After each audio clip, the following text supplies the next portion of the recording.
Atlantic Television Network. You heard them. On Teens Timeout, our job is to cater for toddlers, teenagers, and adolescents with the aim of informing, educating, and motivating the younger generation for both personal and societal development. Well, you've met the two amazing people. Now I'm going to tell you their names. David King, you're welcome. Thank you. And Brian, you're welcome. Thank you. Today's show is segmented into three. The first segment is story time. Everyone loves a good story, and that is why we are here today. And the second segment is personal hygiene. In this segment, we will be talking about how to maintain a good hygiene so as to always stay healthy. And the third segment is the diary. In this segment, we take a trip into our diary of amazing places and cultures. But right now, we'll be going on a short break, and when we come back, we'll dive right into the first segment on story time.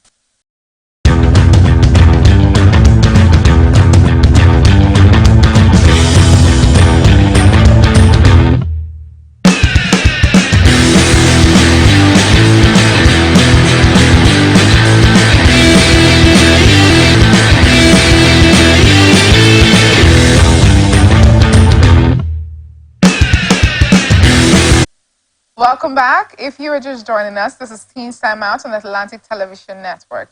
On Teens Timeout, our job is to cater for toddlers, teenagers, and adolescents with the aim of informing, educating, and motivating the younger generation for personal and societal development.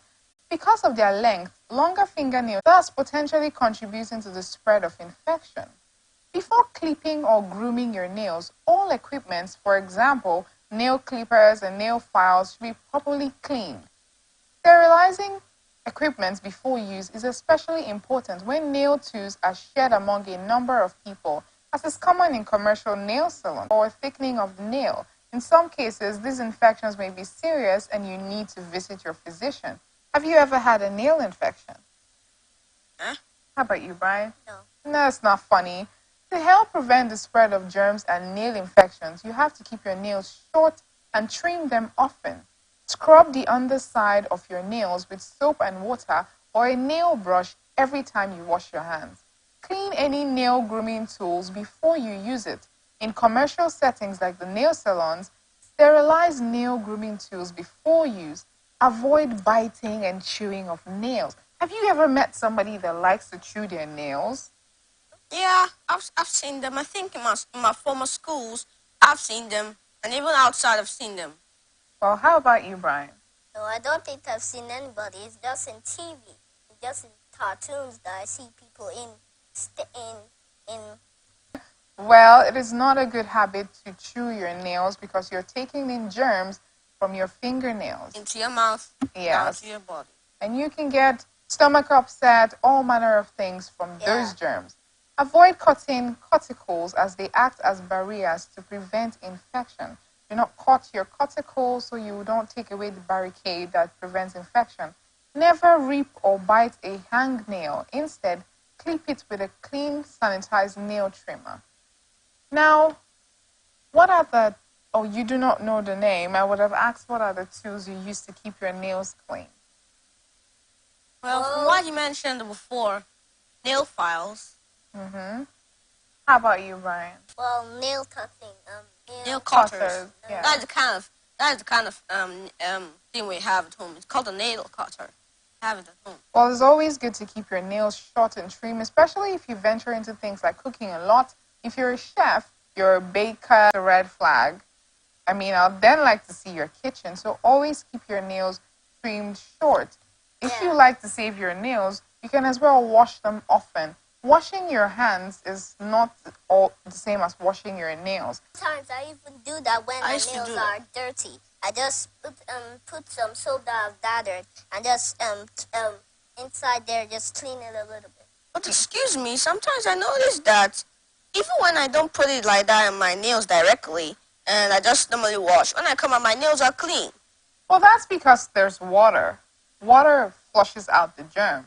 But then there are germs that you don't see. Water flushes out the dirt that you see. But the soap removes... The soap is like the main thing that does the main job. Yes, just like antiseptic. The soap is like... So if somebody is only rinsing his hand without soap, it's only... If you touch a dusty surface, if you touch a dusty surface and you rinse off your hand with water, the dust will go away, right? Yes, Your but hand the germ, will, yes, but the germ is still there. yes, it's stuck to your hand. It's just there. Because you can't see the germs. There are moving bacteria in your hands right now, but you can't see them. Yes. Because your eyes are not microscope. Yes, my dad Seth has even before we used to eat shawarma, but he has stopped it because there was a time he wanted to buy shawarma in the shop, but he noticed that the man that was making it, thank God he was there to see the shawarma he was making for us. He noticed that the man he was making, the carrot he was using, he didn't wash it. He just carrot and just started cutting and started putting inside. So oh my God, that must have been traumatic. From there, Daddy said, no more shawarma. That is really horrible. That is really horrible. You need to, it's true. Most of these people, they just pick up stuff. For instance, I saw a video. Flies were even on the thing as was oh cutting my God, that is really sad. I saw a video where a guy was pushing a wheelbarrow filled with fresh tomatoes, and the wheelbarrow fell into the gutter, the drainage system, and he just picked it all back and put on. Yes, I'm telling you. And then people will buy those stuff and go home and just maybe wash it once and then eat.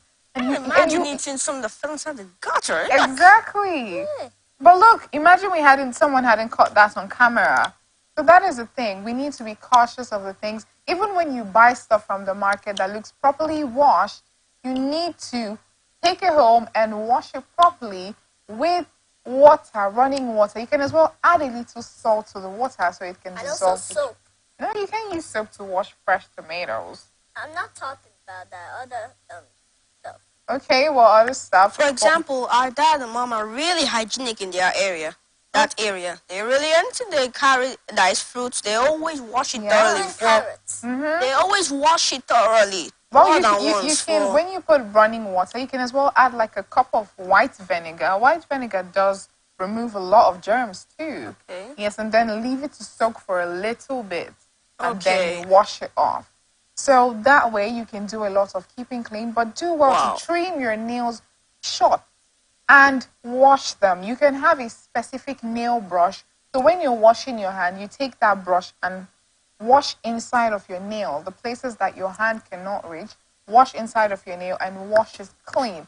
But I hope you have something to say. Well, I've even read something. When there was a time I was reading a book, I read something about there's something called pedicure and manicure. Yeah. Pedicure, I think, is for for the feet. Yes. Manicure is a profession. There are professions that you can go to a shop manicurists. Manicurists, okay, that they treat the nails and they treat the toenails are for pedicures and manicures are for. You can go for that too and have them properly take care of you and pamper your hands and your legs as well. Well, we definitely hope you had lots of fun and you learned a lot from the second segment because we did. But right now, we'll be going on a short break. And when we come back, we dive right into the third segment on the diary. Stay tuned.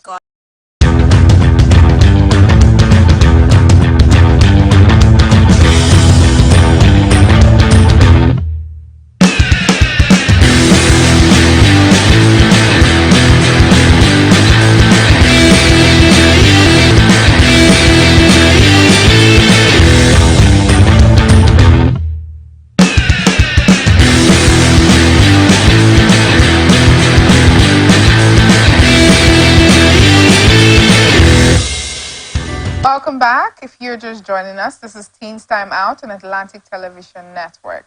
Now on to the third segment of our show. On the diary, we will be talking about Mount Everest.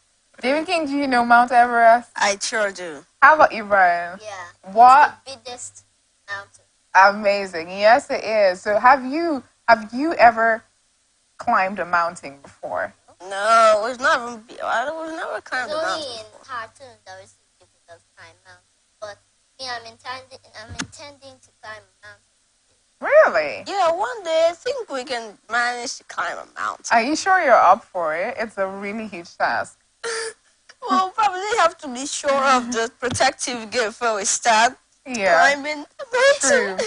To Mount And before Everest. we even start climbing the highest mountain, we will climb the smaller mountains first. So we can get ourselves ready Stepping first. stones, right? Yeah, we'll climb the smaller ones first. The Okay. big ones. Well, Mount Everest is Earth's highest mountain above sea level, located in the Mahanugar-Hilma subrange of the Himalayas.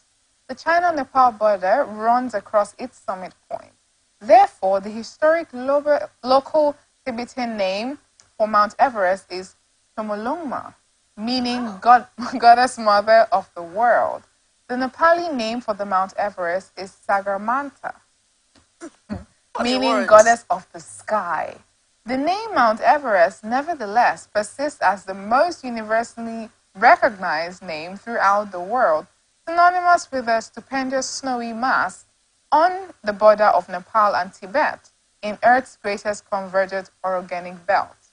Mount Everest attracts many climbers, including highly experienced mountaineers. There are two main climbing routes, one approaching the summit from the southeast in Nepal, known as the Standard Route, and the other from the north in Tibet. While not posing substantial technical climbing challenges on the Standard Route, Everest presents dangers such as altitude sickness, weather and wind, as well as hazards from avalanches and the Khumbu icefall. As of November 2022, 310 people have died on Everest.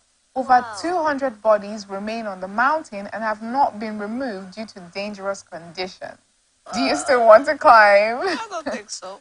The first record. I'm not so scared. I'm not so scared yet. Okay. Because God is with us, so I don't think. I'm not sure so you're not backing down. I see. I'm not still not sure of. I'm half sure and I'm half not sure. Because the protective deer and also dog protecting us. That's enough. That's enough, really? I mean, 310 people have died. Do you know what it is? There's cold. There's altitude sickness. Do you know how many feet you're going to be above? The thing that I'll do to help me, the thing that I'll do to help me is that I won't look down, because that is what cartoons used to do. I'm amazed by Brian's courage. He says he's not backing down. Brian,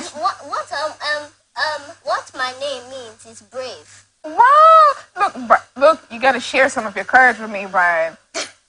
I'm scared. You gotta share some of your courage with me. Scared to your bones. Yes, you gotta share, because I'm never climbing a mountain. I mean, it's scary. There's altitudes. I mean, I'm even hearing that people have died, and then I'll still want to. 310, 911. I mean, it's not a small number. It's not two. It's not one. And we don't know for sure if anyone has ever gotten up to the mountain, because people go and they don't return. If it's 30,000 and 40 million. Okay. 40 million feet. I'm still not that. I don't even think you can climb 30 million feet. You're gonna die of height shock before you even get to the top. It's going to be so high. No. But God created the mountains. He just created the mountains to be a sight. He created the mountain for people who dare to go there. Well, when you dare and go there and die, what are you going to do? What are you going to say? What are you going to say? Oh, well, God, I was daring your creation, and then I died. Send me back to earth. Is that what you're going to say? Well, like I said before, because two things are protecting us. The gear? Yes, and also dog. So. Okay. Well, God's. Give me a fist bump. Come on. He's got more courage than you. He's got more courage than you. But where do you need your courage? Actually, he's not really got more courage than me, because he said he was going to be a nurse one day, but he backed down on that, because by the time he saw the video, me, I'm still not backing down. He saw a video of a real life operation. They opened out the bodies, the hearts, even though that it was just that time, but I'm still going to be. Well, you heard him. It was just that time. I'm on Brian's side here.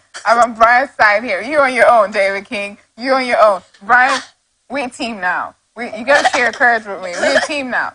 Okay. Anyways, the first recorded efforts to reach Everest summit were made by British mountaineers, as Nepal did not allow any foreigners to enter the country at the time. The British made several attempts on the North Ridge route from the Tibetan side. Tenzin Norgay and Edmund Hillary made the first documented accidents of Everest in 1953 using the Southeast Ridge route. There's a very little native flora or fauna on Everest. This is a type of moss that grows at about 6,480 meters on Mount Everest, and it may be the highest altitude plant species. And now the attempts returned. Several climbing routes have been established over several decades of climbing expeditions to the mountain. Mount Everest's peak is the highest altitude above sea level at 29,000 feet. That is 8,848 meters. Wow. Whoa. You still want to climb? It's 29,000 feet. You're still going. You're not backing now. How about you now? I'm back down. You already backed down. You ain't even climbed yet, and you backed down already. Climb yet? That means I'm risking my life. I mean, life is about taking calculated risks, though. You sure you don't want to try some form of increase? Like I said, I may still later in life go and climb Mount Everest, but now, even if I'm not climbing, I'm going to climb first of all smaller mountains. Yeah. But before I climb those ones, Me, I'm starting with the biggest of one. You're starting with Mount Everest. You're not starting with a small mountain. Oh my God, this guy's got guts. This one I studied just because he's talking